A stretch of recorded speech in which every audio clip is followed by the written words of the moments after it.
Welcome to my channel. I'm Gary Wiryawan, and today I'm sharing my top 5 favorite micro four thirds lenses that I use in 2023. Let's go! So this year I've been shooting more pictures, I've been traveling to a lot of places, and I simply uses my micro four thirds cameras and lenses more compared to previous years. Also this year I've been very active doing everyday photography challenge, and I document the behind the scene process in a series of vlogs. Basically what I'm trying to do is I'm forcing myself to do more photography. I'm trying to bring my camera always with me whenever I'm going out and about. You can check out those vlogs up here. So now, after all of those travel, after all of those photography sessions, and after all of those everyday photography vlogs, I think my shooting style has changed a little bit compared to previous years, and now my lens preference also has been changed. So today I'm going to share my top 5 favorite micro four thirds lens that I use in 2023. This is not top 5 new lenses in 2023 because frankly speaking, I'm not buying that many lenses this year, but it's just to reflect my shooting preference a little bit so that you guys can understand more about my shooting style, my lens preference, and hopefully you can apply it to your own setup as well. I hope that you guys will stay until the end of this video because at number 5 I will share my most favorite micro four thirds lens of this year. You may guess what lens is that. You can pause this video right now and comment down below what is that lens, and you can check out later if your answer is correct. So now let's continue with the first favorite lens. First favorite lens of this year is definitely this hidden gem right here, the Panasonic 12 to 32mm f3.5 to f5.6. Technically speaking, this is not an impressive lens. The optical performance might be very mediocre. There are some imperfections when it comes to the image quality. You will see some flare, ghosting, chromatic aberration, things like that. However, even though it's not the most perfect lens, I think this is a very fun lens to use, and fun is a very important word here in today's video because, you know, a lens can be technically perfect, but if it's not fun, then you will not use it. So with this lens, I found that I'm having a lot of fun, and also because of its small size and very lightweight, you can just bring it everywhere, out and about doing everyday photography, as I mentioned earlier, or for travel because it weighs almost nothing, so it's not going to burden you down. The image quality, the pictures taken using this lens looks more than good enough for my needs. I can get plenty of sharp results. I can get all of those nice wide angle photos and also slightly telephoto photos with just one single lens. I think the focal length is very forgiving, very easy to use. It's what I call the general usage focal length, so you can use it for everyday photography needs. So the Panasonic 12 to 32mm definitely is one of my favorite lenses this year. Number 2 is my Olympus 12 to 40mm f2.8 lens right here. I have to be honest with you, this is not my favorite when it comes to photography. Not because the optical image quality is bad or anything like that, but it's because I prefer to use this lens more for my video needs. So if you've been following my channel and if you've been watching my recent videos, all of the B-rolls are mostly taken using this lens right here. I think this lens has that cinematic quality, especially when it comes to video. I think it's the combination of the focal length together with the large aperture of f2.8. You can zoom in a little bit and get that blurry background, and you still have that, you know, comfortable focal length to work with. 12 to 40mm is not exactly super telephoto. You can zoom in and zoom out as you please, and you can still get a nice working distance between yourself and your subject. And I think the video taken using this lens, I think it's just fantastic. They have that, you know, movie quality, and I just really love using this lens for that purpose. Again, this is not my choice when it comes to travel photography because it's a little bit heavy in my opinion, but for everyday kind of work, for video, and for still photography as well, I think this is a fantastic lens. Again, the focal length, very forgiving, you can use it for all sorts of different kinds of everyday photography genres, and I think you'll be happy with the result of the Olympus 12 to 40mm f2.8. Number 3 is my Panasonic Leica 15mm f1.7. Again, this is also not my most favorite lens for photography, but I definitely use this lens a lot for video. If you've been watching my YouTube channel and you've been watching my videos, all of my talking headshot like what I'm doing right now are usually recorded using this lens. So this is my bread and butter lens for my YouTube work, but it's not just for video. I happen to also use this lens a lot for photography.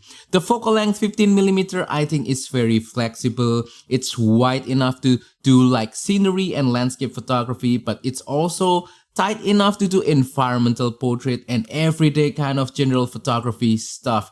The image quality taken using this lens are absolutely fantastic. They're all really sharp, really contrasty, the colors are punchy, and also the large aperture of f1.7 really helps when it comes to low light situation and to get that background blur that's very pleasing and cinematic in a way. So yeah, another favorite lens. Also, this is a small lens, so it's very easy to travel with, and I've been traveling with this lens a couple of times, and for everyday photography, this lens also definitely fits easily in my everyday photography bag as well. Number 4 favorite lens is my favorite travel lens, the Panasonic Lumix 14 to 140mm f3.5 to f5.6. So I've been trying to avoid using super zoom lens for a very long time, even for travel, because I think it's way too convenient.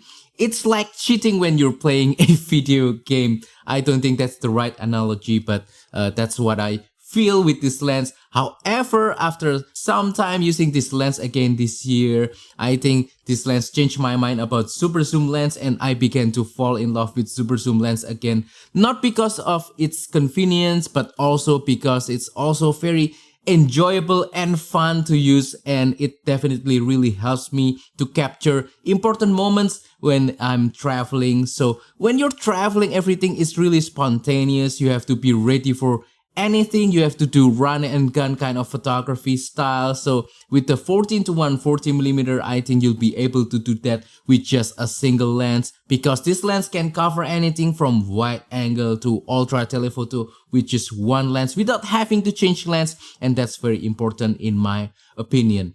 Image quality taken using this lens is very good. It's not as good as maybe like the 12 to 40mm f2.8, or maybe like my prime lens, the Panasonic Leica 15mm, or my some other lens, but definitely it's more than good enough for me. And for travel photography, it's more important for you to capture the moment before it's gone, rather than focusing solely on just the pure highest image quality. So yeah, the Panasonic 14 to 140, the focal length is very nice. You can go from moderate wide to ultra telephoto, and it's not really that heavy, it's not really that big. So for travel photography, it's the perfect lens. Last but not least, number 5, the one that we've been waiting for, my absolute favorite lens of this year. If you haven't guessed it, you can take some time right now, pause this video and comment down below. And if you already guessed it, I will reveal that lens right now. Drum roll please. And that lens is the Panasonic Lumix 35 to 100mm f4 to f5.6, this little guy right here. I think this is my most favorite lens, not just because of its perfect image quality, it's sharp all across the frame, not just because of its small size and lightweight, but I think it's because this lens changed my mind when it comes to telephoto focal length. Before I use this lens frequently, I always think that wide angle is the most important focal length. It gives you context, it gives you a lot in just a single image. You have to compose carefully and creatively using foreground, midground, background, and all that kind of wide angle stuff.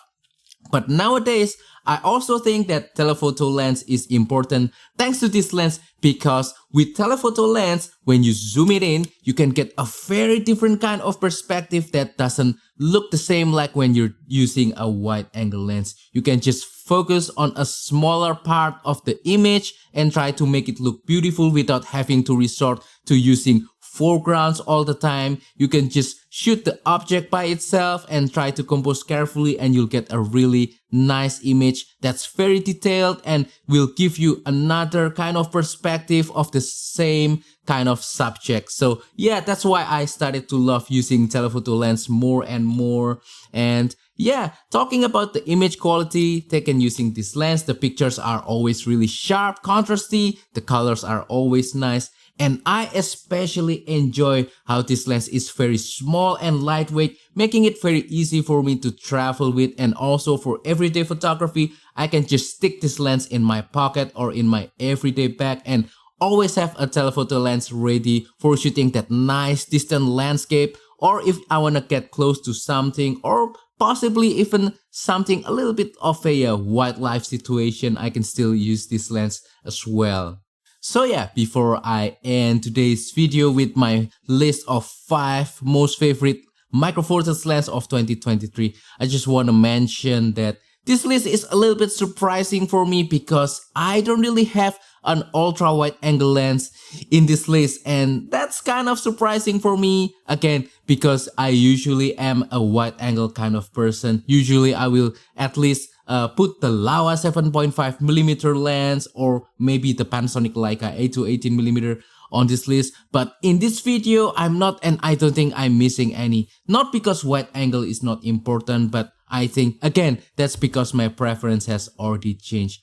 And I think this is a good example of how we as photographer must always evolve and try to keep improving, try to experiment, try something new so that we can better improve our skills as photographers. I hope that you'll be able to apply that as well on your photography skills, and hopefully you'll be able to improve, or at least try something new so that you can understand more things better when it comes to photography. And that wraps up today's video. So that is all for today's video. I hope that today's video has been inspiring, useful, and informative for you. So please comment down below what is your 5 top favorite Micro Four Thirds lens, or any other lens that you use in 2023. Also, if you have any questions about today's video, please comment down below as well, and I will try my best to answer them. Also, don't forget to support my channel by liking this video, sharing this video, subscribing to my channel down below. And if you want to support my channel even further, you can use the super thanks button down below, or use my affiliate links in the description below. They will greatly help my channel to become better in the future. Thank you, and see you on the next video. Goodbye.